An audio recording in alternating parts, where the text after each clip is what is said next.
Thank you very much, Javiera, for this wonderful introduction, and thank you also very much for introducing me and having me here at the university. I'm very pleased and honored. Thanks to all of you for coming, and especially to the dog person who is now taking a little nap, which is a very smart idea when the humans begin talking, because you never know how long it takes. Anyway, I'm very happy to be here. I just arrived in Santiago yesterday, and I look forward to seeing more of the city and learning more about the city later. So today I'm going to be speaking to you about multi-species assemblies. I will tell you all about that in a minute. But before I turn to this topic, because multi-species assemblies are a new political model, before I describe this model for you, I need to tell you some other stories. And I will begin with the prairie dogs. Prairie dogs are a species of ground squirrel. You can see them on the picture. They live in the Americas, and they have a very complex language. You wouldn't guess it when you heard them, because they make little squeaking noises, like whoo, whoo, whoo, whoo, like this. So when we listen to this as humans, we don't really know what they're saying. We can't understand it. But there's a biologist, Kon Slobodchikov, who studied the language of prairie dogs in detail. He studied this language for 25 years. And first he focused on the alarm calls, because prairie dogs live in tunnels underneath the ground, and they always need to come out to eat. So they have tunnel systems with rooms for sleeping and for eating and for everything, but they do need to go and get the food upstairs. And for predators, it's really easy to catch them. They can just wait at the end of a tunnel. So these prairie dogs developed a very complex system of alarm calls. In their calls, they tell each other if somebody's coming from the sky or from the ground. This is really important because it determines how you are going to flee. Are you going to run this direction or that direction? Are you going to go back in the tunnel or somewhere else? But that's not all they say. They describe the intruder on their territory in detail. So when it's a human being, they tell each other, watch out, there's a human coming. They tell each other also if it's a human they know or a stranger. They tell each other the speed with which the human is approaching. Are they coming fast or slow? They tell each other about the height of the person, the color of their hair, the color of their t-shirt, and then people always ask, how do we know that they are telling each other about the color of the t-shirt? They tried this, they recorded the sounds, and they did different tests with humans coming in with yellow t-shirts and blue t-shirts, and they were able to establish, the scientists, what was the sound for blue, what was the sound for yellow. And this was all analyzed with computers, so it's otherwise we wouldn't notice this. They also remember if humans are, they also describe if humans are carrying something, like an umbrella or a gun, and they remember it when somebody shoots a gun and the person comes the next time without a gun. They will tell each other, watch out, that's the person who used the gun last time. And this is only a very small piece of their language. The language of the prairie dogs has a grammar, so the sounds change meaning when their order in the sentence changes. They can make new words, so the scientists tried this out with large oval objects coming from the sky, and they told each other, look out, there are unknown oval objects coming from the sky. But they also have all kinds of other ways of speaking with each other, like a form of social chatter that we don't know anything about yet. and they do a wave. So when a snake leaves their territory, for example, they do yip, and they jump up. It's the jump yip. Little ones also need to learn this, and then they all do it like a kind of wave. I won't be asking you to do the jump yip right now, but maybe we can do it later. The special thing about the language of the prairie dogs is not that it's so complex, but that it has been studied in so much detail, that there has been a human who thought, well, there's something in this. I'm going to try to figure it out, and devoted 25 years of his life to this. For most animal species, we know very little yet of what they are saying. What we do know is that there's more to their language than we long thought. All kinds of aspects of human language that we thought were unique are now also found in the languages of other animals. I briefly mentioned grammar in relation to the prairie dogs. Many non-human animal languages have grammar. Birdsong, of course. Birdsong has been studied quite thoroughly, but interestingly, only the patterns and not really the movement, the meaning of the birdsong has been studied so much. Grammar is not just found in sounds for non-human animals, it's also found in scents, for example. Many insects communicate with each other through scents. And what they do is that they combine different ingredients to create the scent that conveys a specific message to others. And when the mix of the ingredient changes, their message also changes. Grammar is only one aspect of language, of course. Lots of animals give their children names. We as humans think that we are the only animals in the world who have names, but we're not. So parrots give their children names. Dolphins give their children names. We know that they keep these names for their whole lives. So when a dolphin swims into a new pond, they will introduce themselves with their name. They call this signature whistles in biology. Bats apparently also use names. Bat language is quite interesting because it's, for us, most of what they are saying is impossible to hear because it's outside of our hearing range. So technological developments have made it possible to make recordings and analyze recordings and look at behaviors and begin to understand what they are saying to each other. And bats are saying a lot. So apparently the language of bats is thought to be the most complex after human language. We should always be a bit careful with these claims because we know so little, but I say it because I want to illustrate that there's a lot going on. Bats love to argue. So they argue with each other all the time. And apparently they also gossip a lot. So when they argue with a bat and that bat flies away, you can hear the bats that remain speak about this bat for a very long time. I'm a political philosopher. I'm not a biologist, I'm not an ethologist, I'm also a novelist and a poet, so I'm very interested in language and the different ways in which language works, because the kind of language that I'm using now works very differently than the kind of language I would use in a poem or in a story or in other ways. But I became interested in the question of animal language, first of all because I'm just really interested in non-human animals and I care about them and I want to improve their life.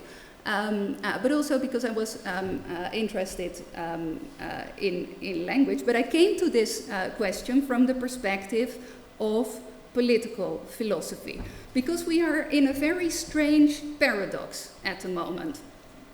There's a lot of research about the inner lives of non-human animals. There's a lot of research about language. I told you a couple of stories now, but it's huge. And we should think about that much more, also about what it means for our societies. But there's a similar amount of research in the study of animal cultures. Many animals have formed their own cultures. Some animals form cultures with one another.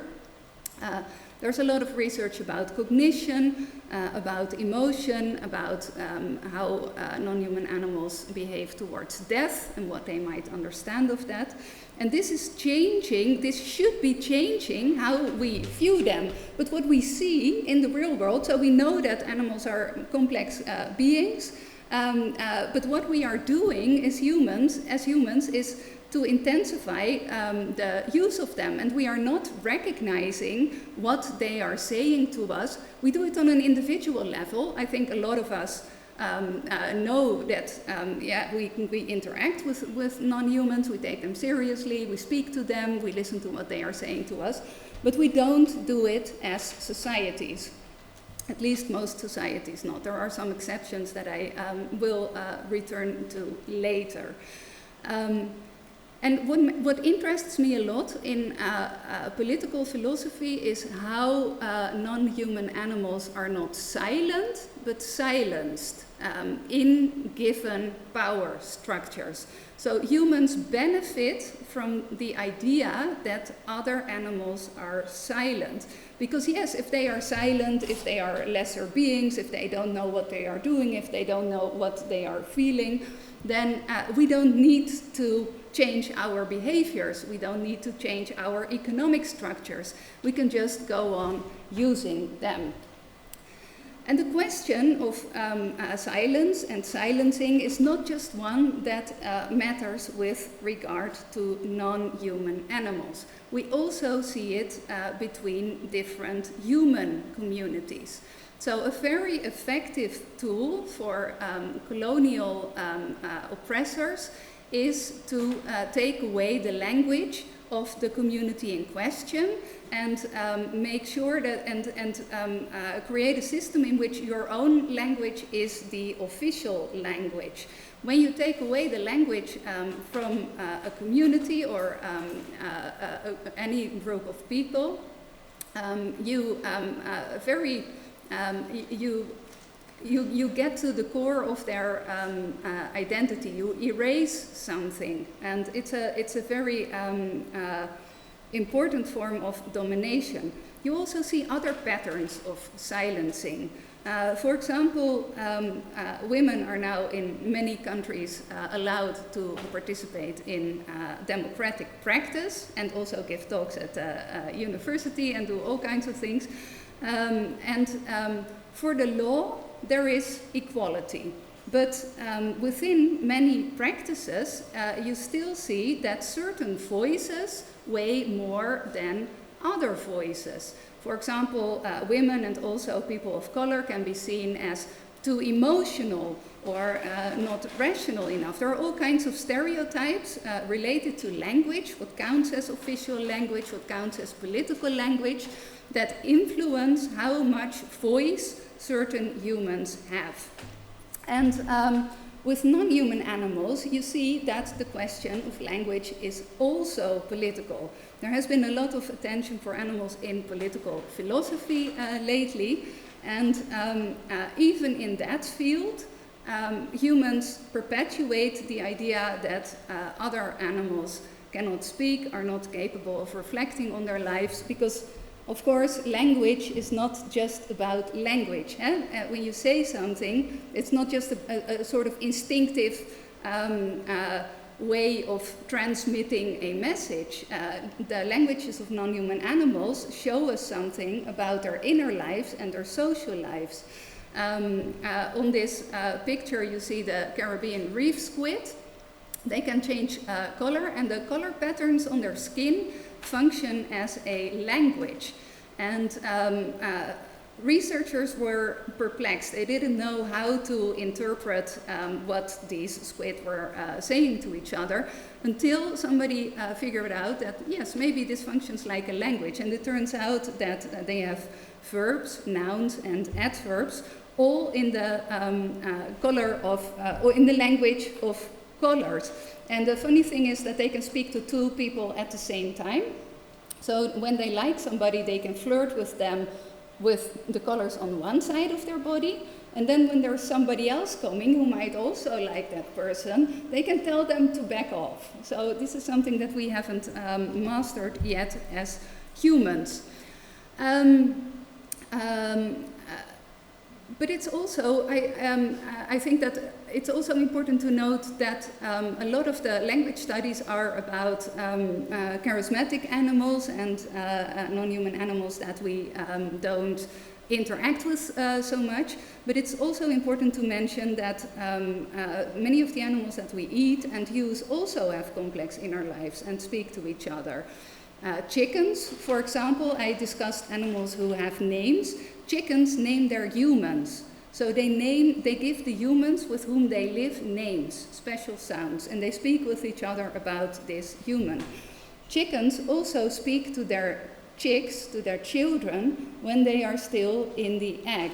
And if you think about this, and you think about the way in which we treat chickens and make it impossible for them to provide that kind of care and have that kind of relationships with each other and also with us, you learn something about the depth of the injustice that we are doing to them. So the question of language, the question of who speaks, who speak, and in what way we speak with each other is political, but there's also another connection between politics and language, and that is that in democratic interaction we speak with each other. So taking seriously the languages of non-human animals also opens up new forms of political engagement with them. Before I turn to these new forms of political engagement, I want to briefly give some examples of the political relationships that exist between humans and other animals. Because we very often think of the political as solely human territory. And there, the question of politics is connected to language. You already find this in the work of Aristotle, the ancient Greek thinker, who wrote that humans are the only political animals because they are the only animals that are endowed with speech.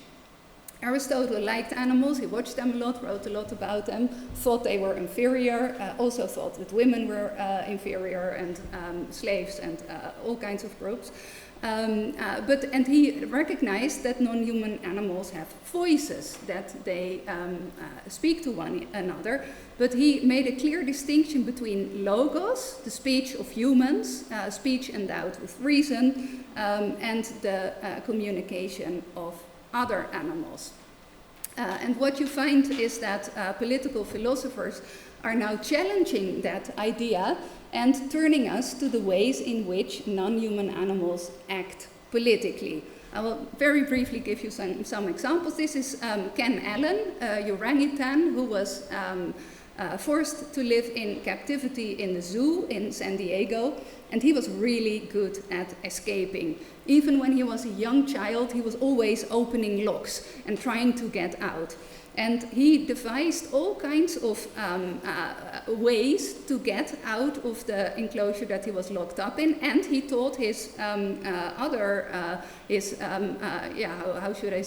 colleagues in crime to also escape. So what he would do, there would be a cleaner, for example, and he would hide the mop, and then somebody else would later on get it and hold it for him, and he could step up on it and get out over the wall. They tried to distract him with bananas and water and all kinds of ways, but he just kept escaping. And he's not the only orangutan. In the United States, orangutans are often relocated from one zoo to another because they keep devising plans to escape. So they need to separate the communities and remove them, which is awful, because these are very they're fully aware of what's going on, and they have every right also to escape, but that's another problem. A second example of a struggle between humans and other animals are the white cockatoos in Sydney who keep opening the garbage bins. So humans make new locks for the garbage bins, and the cockatoos open them again. And then the humans devise new ones, and then the cockatoos open them again. And they can't be too difficult, the locks, because then humans don't understand it anymore. So city councils are constantly going in this back and forth with the cockatoos. There's a similar situation with seagulls in some parts of Europe, like the UK. It's a very complex thing for humans. These are two images of camels that were hired by the American Army, or at least the American Army had the idea that the camels would work for them in around 1850. This was an experiment that lasted for about 7 years. And but the camels didn't want it, so they spit at the soldiers and they bit them, and the human soldiers became really scared of them. So the army ended this experiment and said, yes, it was just an experiment with the camels, but it wasn't. It was really the camels who made it into an experiment by being obedient. And Jason Rebel, a historian who wrote a lot about animal resistance, for example in the book Fear of the Animal Planet, describes this as one of the ways in which non-human animals actually influence human political practices. Of course, there are these huge and famous forms of resistance and escapes. You might also know the film Blackfish, in which the orca whale Tilikum is portrayed, who killed several of his trainers and keeps resisting. But other non-human animals, of course, resist too, but they don't have a lot of scope or space for this. This is actually one of the 25 laboratory mice whom I adopted, was fortunate to know. And the first group of mice, they were, normally laboratory mice are killed. So in the Netherlands, 200,000 of them, a bit more, are used in experiments yearly. But the same amount of mice are also bred and not used, but also killed. So it's around 450,000 mice killed yearly. And there was an adoption program, and I was able to adopt some of them. And the first group was quite timid. They were mother mice, and they were quite happy. I bought a large house for them, but I had more space, so I thought, okay, I'll adopt the second group. And these were these fellows, and they were really trying to escape. So I made a whole tunnel system throughout the room so that they could have some more space, and they really loved it. Of course, I couldn't rewild them or introduce them because they're laboratory animals and they need care. I will tell you about the mice another time. I wrote a book about the mice. It's going to be translated into Spanish, so maybe we can speak about this. It's a very interesting story. But I want to just note that even those who are really not capable of doing much about their circumstances do resist. In war against animals,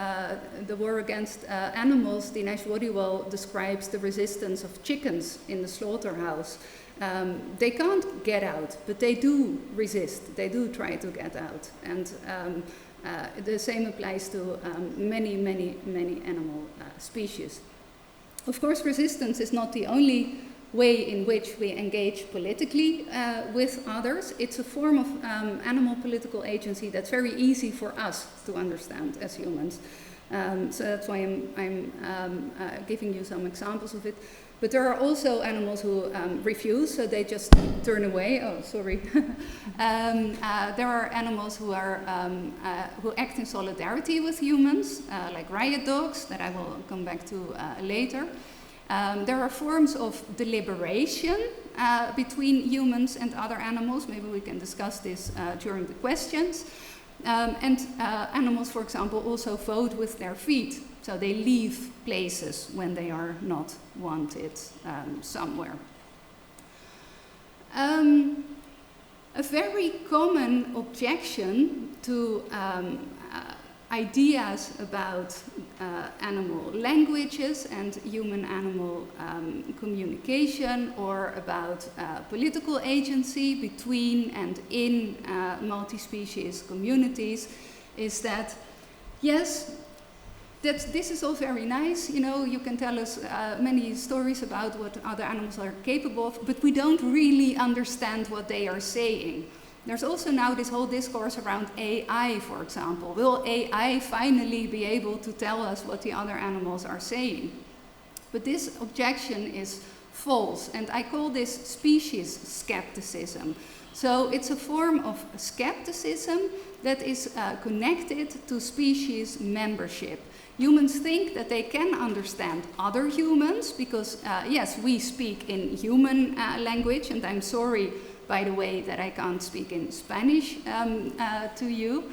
I'm learning Spanish, but it's really not far enough to be able to do this in Spanish. But that we can understand humans, but that we cannot understand the other animals, because, yeah, their minds are somehow locked off from us. But this is a flawed conception of language anyway, because, well, first of all, there are many, many differences between how humans and other animals express themselves. Some non-human animals speak in ways that are very similar to how we can speak. There have been lots of experiments in developing common language, for example, with gorillas. And we just discussed the example of Michael, a gorilla, who was able to speak in sign language to humans about when he was captured from the wild as a child and saw his parents being murdered. So he could sign about this memory. And this is basically the same as humans telling each other these things in sign language. So there are, with some species, there are very clear overlaps. Another overlap is with domesticated animals. We really understand domesticated animals very well, and they understand us well, better than we think. For example, humans always think that sheep are very stupid, but sheep have, they have a great spatial insight, very good memory, but they also have a good eye for human faces. So sheep, for example, remember human faces they saw 7 years ago on a photograph. Horses are also very, very attuned to humans and will respond to, when horses are shown two photographs of a human who's smiling and one who's looking angry, and when they meet these humans later, they will greet the smiling person with more confidence than the angry person, even if they are not looking, if they don't have an angry face anymore. So they remember that they saw them being angry. There are many, many similar studies. There are also studies about horses being able to tell us when they want their blanket on using pictograms, but I'm digressing a little bit. There are many kinds of relationships between humans and other animals, and these matter. Social relations matter. With some animals we can speak clearly, and with others we might never be able to speak. Think about mussels or others who are really different from us. I do think that when you pay attention, you can get to know many animals of many species quite well. But yeah, you get the point, there are differences. Language is also not simply me speaking in human words.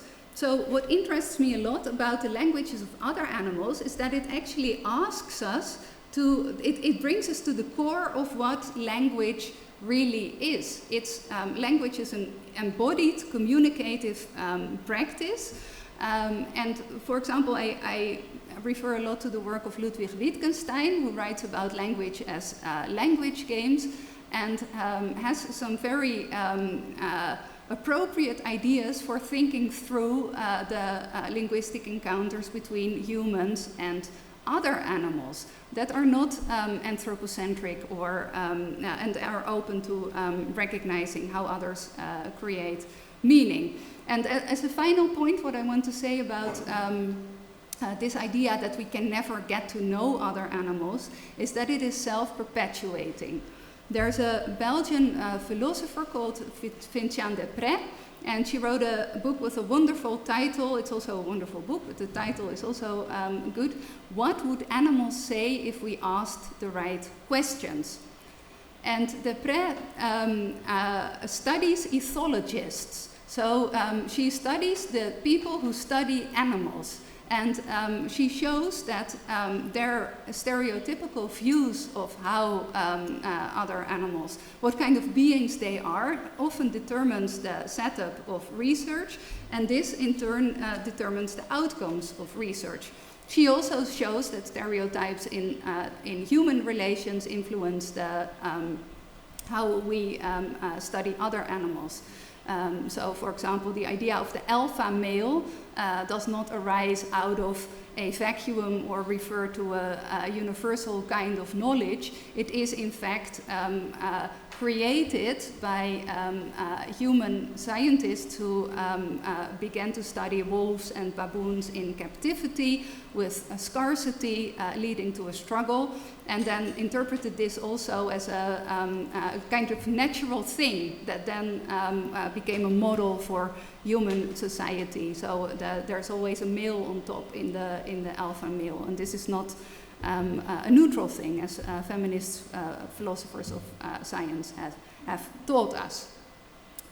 So let me see what's on the next slide. I will skip this because I'm talking much too much. Oh yes, one thing I want to say is that I want to now make the bridge from understanding non-human animals as beings with their own perspective on life that they can convey to us. And we understand this if we look through the lens of language. We also understand this if we look through the lens of politics. And then I want to turn to the normative implications of these views. Because, like I said before, we live in a strange paradox. We know more and more and more and more about the kind of beings that non-human animals are, but we are dominating them more and more and more and more in industrial farming, by taking away their habitats. I mean, it's a real struggle to protect natural areas, for example, and the ones suffering most are the non-human animals.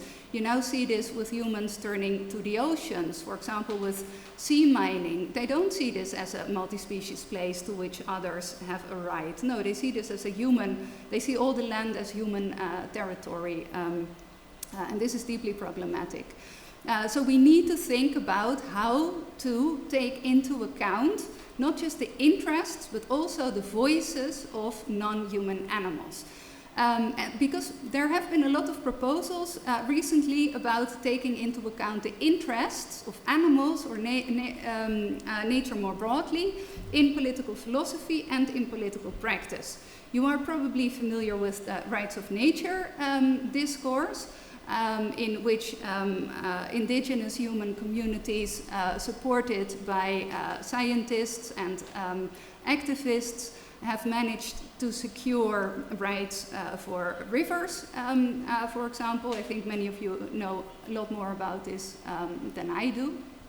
But in this idea of rights of nature, it's the humans determining what the rights of nature are, and in a lot of scholarship about rights of nature, Western scholarship, there's a complete absence of non-human animals, of their claims to the land, and so on. So their voices are not taken seriously.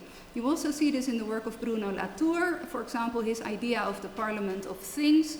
Latour makes a lot of steps towards recognizing entanglements of nature and politics, and towards recognizing that as humans we are not the only agents in the universe, and we are in fact always engaging with others who influence us in turn.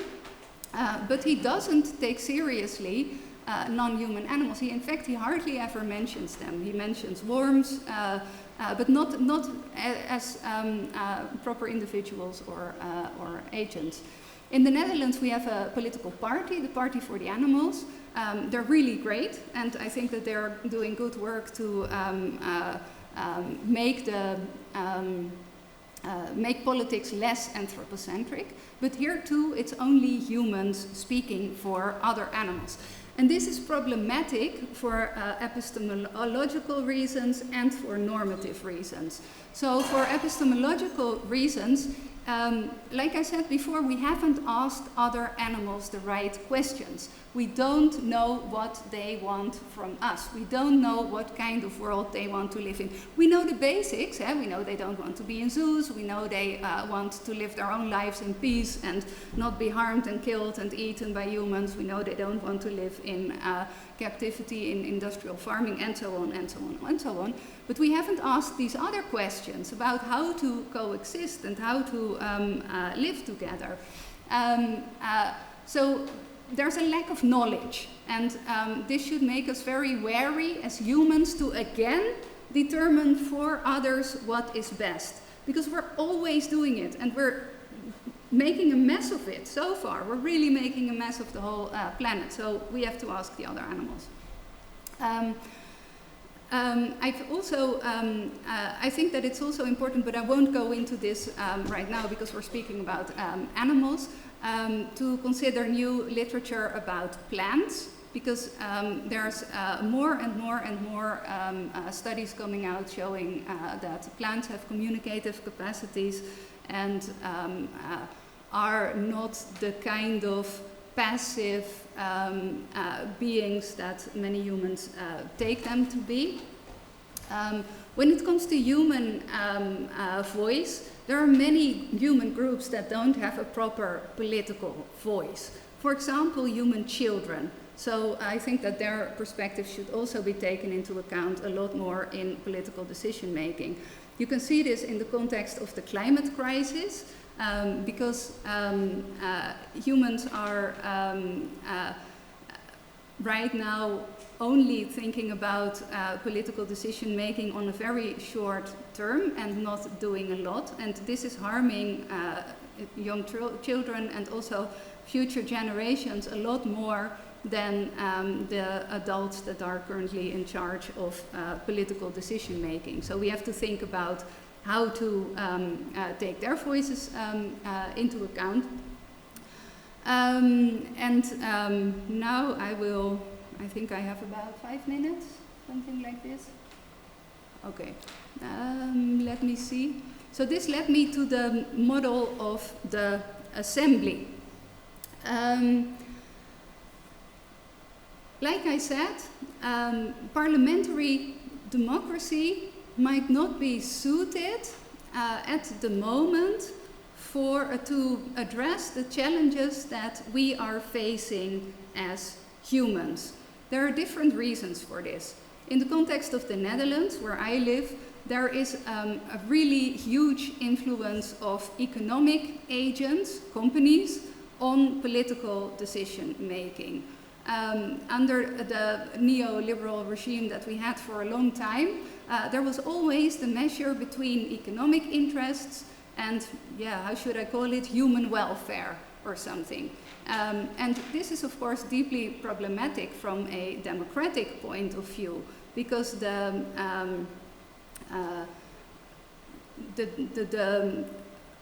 future of human citizens is determined then by the benefits that are made for some agents, some rich companies. Another problem is that there is a great detachment between parliamentary politics and citizens. This is leading in the Netherlands, and I've heard that this is happening here as well, to a rise of the extreme right. Humans don't feel seen, don't feel heard, and express this dissatisfaction with their own lives and the political regime by voting for extreme parties. And in the Netherlands, we've had extreme right-wing populist parties rising and growing and really firmly establishing themselves in politics. And it's still very strange for me to say this, because it's such a strange thing to happen if in your country it's suddenly ruled by this regime that's actually sympathetic to all kinds of xenophobic and racist ideas and discourse. But there is a problem with how we are doing politics, how we are doing representative politics. There's a problem with moving from individual interests to collective interests and to acting democratically together. And what you find is that in many places, and you see this especially in the context of the climate crisis, because like I said, the decisions there need to be made for the future. They are not made on economic short-term interests. We need another kind of engagement, another kind of decision making. And you see a lot of attention for assemblies right now. An assembly is in the basis just a group of humans like us coming together to discuss a question of common political importance and then deliberate and come to a decision. It's another political model than simply voting in elections. Because if we vote in elections, this is often what humans think about when they think about political action. This makes it seem as if we have these predetermined interests that are all clashing with each other. It's an antagonistic model of politics, and this also ties political parties quite closely to certain interests, making them indifferent to the larger whole. Assemblies are instead based on deliberation, information, education, and making common decisions. There are different models of assembly, and I won't go into them right now for reasons of time. The ancient Greeks had assemblies for decision making. Also many non-Western communities. David Graeber writes about this in Fragments of an Anarchist Anthropology. Right now, citizens' assemblies are popular in the context of the climate crisis, but there's a large problem with all of these assemblies. They only exist of humans. And as we saw, non-human animals speak too, and human children speak too, and other beings like plants, like natural entities also have a right to be represented. So we need a model of assembly with which we can create knowledge about doing politics with these others, because we haven't done it yet, because we haven't asked the right questions. And these assemblies need to be local, they need to be tied to a place. Many non-human animals make sense of life in a very specific place. Of course, some travel and have different places where they make sense of life. But generally, there's a very local, the local is very important. Assemblies can function as a model for multi-species government, but it's also for knowledge creation, like I said. They need to be situated, they will look different in various different circumstances, and they need to include flourishing and respect for the rights of individuals. So they are not compatible with dominating or using others, because otherwise it's going to be really hard to have a conversation with each other. And there's a model of, let me see which slide this is. Yes, I will skip the procedure and also the examples. I do want to show you this slide, because this may seem very far-fetched to take seriously to do democracy with others in local ways. But there are already many examples around the world of humans who see politics as a more than human endeavor. So in Maori theory, but also many indigenous communities here and in neighboring countries, there is already a completely different understanding of what it means to be human in relation to others. And there's much more understanding of the fact that other animals form their own communities, have their own forms of sovereignty, that we coexist on the basis of equality, even though there might also be problems, practical problems. But in terms of cosmology and ideology, there are really different systems. Taoism, Chinese philosophy, is also a non-anthropocentric ontology. So yes, there are humans who already perceive the world differently. There are also places in which we can find assembly-type practices. A really good example of this is Vine Sanctuary, an animal sanctuary that where I think around 500 or 600 non-human animals live. Most of them escaped from the slaughterhouse or were rescued by humans. They also have a lot of roosters rescued from cockfighting rings. And in Vine Sanctuary, the humans don't see themselves as the ones making decisions for the other animals. They take seriously their agency and foster that. And this has led to a situation in which many non-human animals took on roles and jobs for themselves. So the leaders of the community are two cows. They are really the matriarchs. They make the final decisions about what happens. There are many non-human animals who have other roles or jobs. There's a group of animals who, for example, welcome newcomers. So it's a sheep and a llama and also a cow. So when somebody new arrives, they will show them around. And they can all choose their own place in the society and create habits and practices to run that society. For example, the roosters educate new roosters into how to behave in a group of roosters. And the humans support that, and sometimes they need to take certain decisions, but sometimes animals also make certain decisions for themselves. So there's not this automatic hierarchy with the human on top. And they're really practicing a lot with deliberation and how to know more about how to create these processes in multi-species contexts.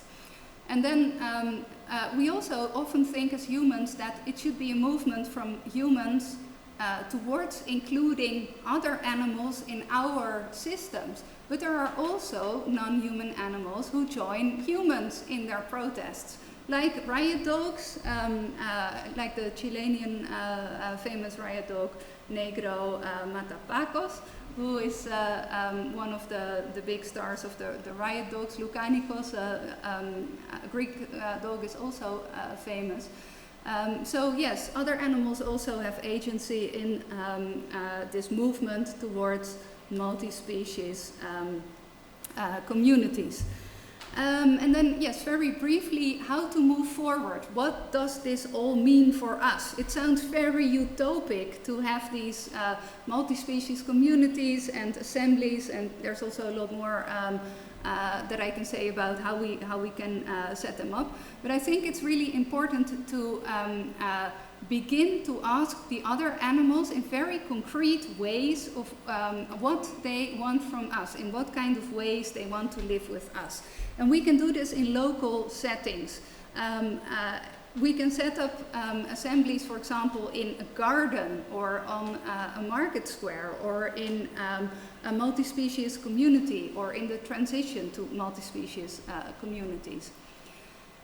At the same time, this is not going to make a difference for all the non-human animals who are being oppressed right now. So we should also do all of these other things that I mentioned. We should extend human institutions to incorporate the interests and voices of other animals. For example, through animal rights, through political animal parties, through animal law, like the people here are working on, the Party for the Animals. We need to think creatively about how to share space. I recently read a paper about sharks loving it in the ocean in no entry zones.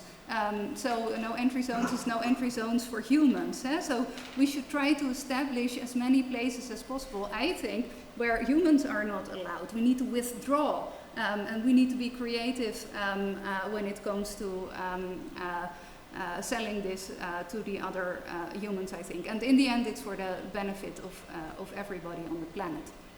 And we need to strengthen multi-species communities. I don't really have time to go into that, but I think that it's really important to know that all of us can contribute to this in our own profession and in our own social circles. So one of the things that I've been thinking about a lot is multi-species education.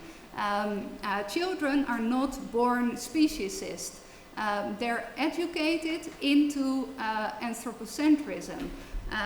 There are studies showing that children see other animals as their fellow beings, but they lose this when they grow up. This needs to end, and we need to, as adults, we need to unlearn speciesism, but we also need new practices in which non-human animals can be teachers too. This is another one of the laboratory mice called Meijer.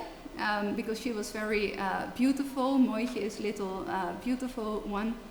And the laboratory mice told me so much about what kind of beings mice are, but also about the purpose of life and why we are here. Because I think that all of us are vulnerable beings, and as humans we often assume that we know best or that we know more, but in the end we are all in the same boat when it comes to having fragile bodies, to loving others, caring others. The basic things that matter in life matter in the same way for many animals. We need art projects that can change our ideas about coexisting. This is a really fun project I did with Mediamatic, an art space. We created vegan dinners for humans and dogs. And the dogs really liked it, and the humans liked it too. And it was a very playful way of addressing the different hierarchies involved in our eating practices, because normally dogs, of course, eat in their own place and they should stay away from the table and the plates, and we are also used to dogs eating other animals, and also, I don't know, maybe humans also are used to eating other animals. So this was a really great project. The dogs behaved really well. There was no chaos. They were really like children at a Christmas dinner, and they also got more confident throughout the evening that they could actually eat from the plates. So yes, thank you. If you want to read more about assemblies or multi-species dialogues, these are two books that you can read. The multi-species assemblies book is published by Vine Press, and all money goes to them. And the multi-species dialogues book is available open access for everybody. Thanks a lot for your attention, especially again our dog friend here. And I look forward to hearing your questions.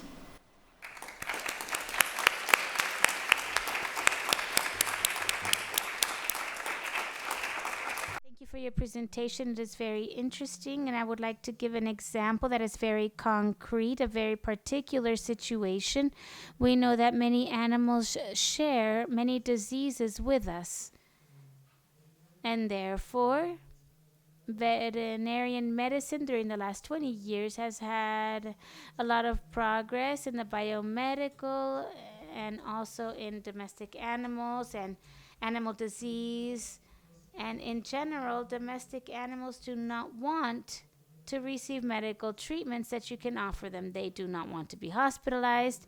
They refuse to be days in a hospital. They take their catheters off or the IVs off, or they attack the nurses or doctors, and if not, they become very depressed. They get very sad. They stop eating, and we know that any sick that does not eat gets more sick, and that also implies other more invasive methods to be able to generate the recovery that we want to offer. Therefore, the question that I would like to ask is how, or what is the focus that you propose today, how can we cope with this problem? On one hand, we recognize that animals are agents who resist and who have interest and they make decisions, but in taking into consideration a treatment that is late is also synonym of more suffering and maybe an anticipated death of a patient in a clinical context. That is my question. Yeah, thank you. That's, I think, an example that those of us who are living with non-human animals are very familiar with. One thing I would like to note is that there's currently a lot of research about animals who self-medicate. So lots of non-human animals know what herbs and leaves and berries to eat when they are sick. And one of the reasons that domesticated animals like cows in the Netherlands have so many diseases and problems is that there's monoculture. We have one kind of grass. When you imagine the Netherlands, you can see all these flat green areas. That's basically our country. So there is no opportunity at all for these animals to treat themselves and to and it's the same. I met a community of sheep in Scotland earlier this year, and they know exactly what to eat. They live on an island. They have live on the beaches there, and in January there's the grass is not very nutritious for them, so they eat the seaweed. Lots of it when they need it. So they know what to eat, and they take care of themselves in that way. So I think that it's important to recognize that we also often bring them into the situation in which we make them sick and harm them. A second thing that I was thinking about when you were speaking is how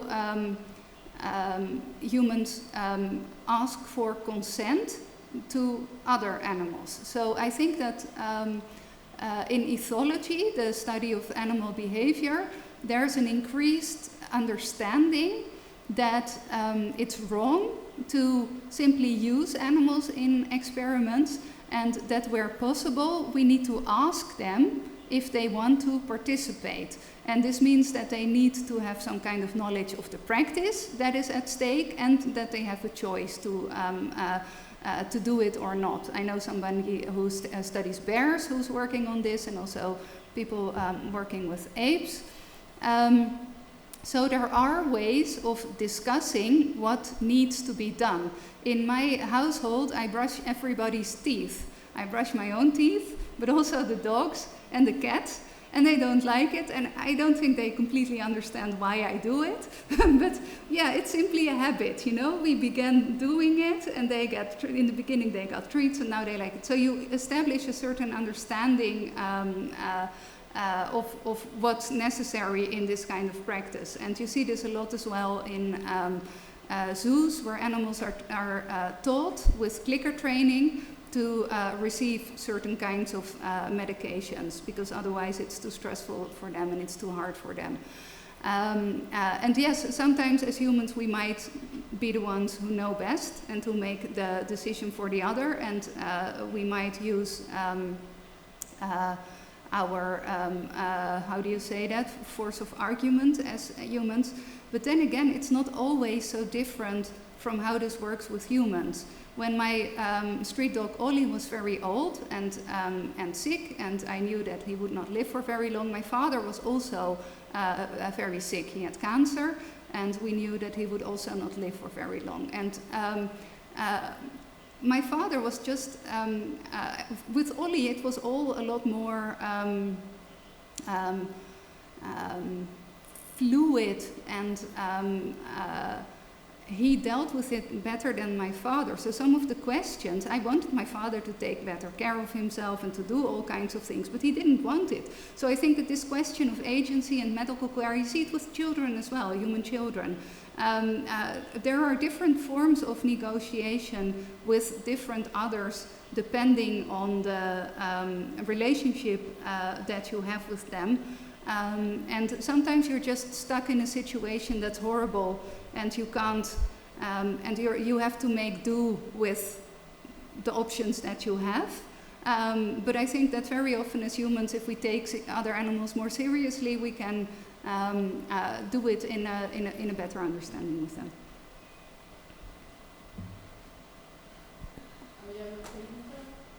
Maybe one or two more questions.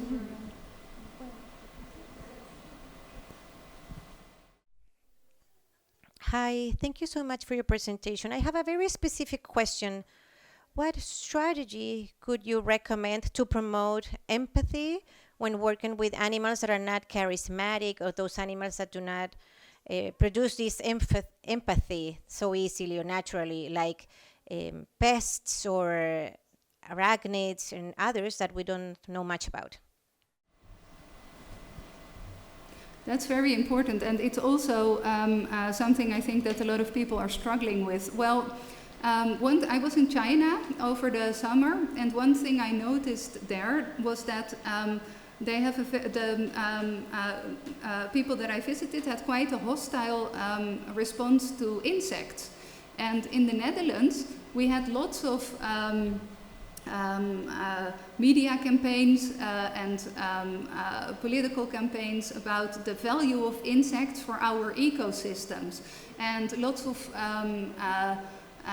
free seeds that you can plant for plants and trees. So I think that in the Netherlands over the past decades, the idea of insects has changed a lot. It's mostly due to pointing to their value for the bigger whole that we are part of.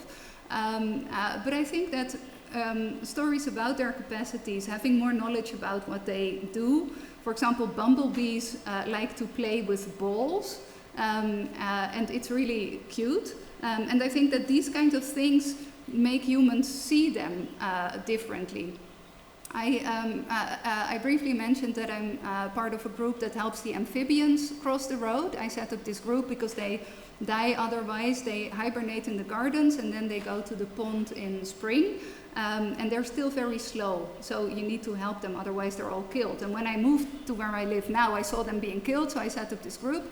And what I've noticed is that when you begin to care for them with a group of humans, other people notice it too. And there's now another narrative about these animals. So on busy evenings, lots of people come out of their houses and help the animals cross the road. And the volunteers in my group also became a lot more attuned to them and to their position as amphibian neighbors. So I think that doing local projects with specific communities of animals, getting children involved, because I think that children are often very curious about them and willing to learn, but also simply providing information about what kind of beings we're talking about, why they are important, the beautiful and maybe horrible things that they do are all things that can help. And very practically, this can mean writing a piece about them, making a short video and posting it online, proposing a documentary. There are lots of things that we can do.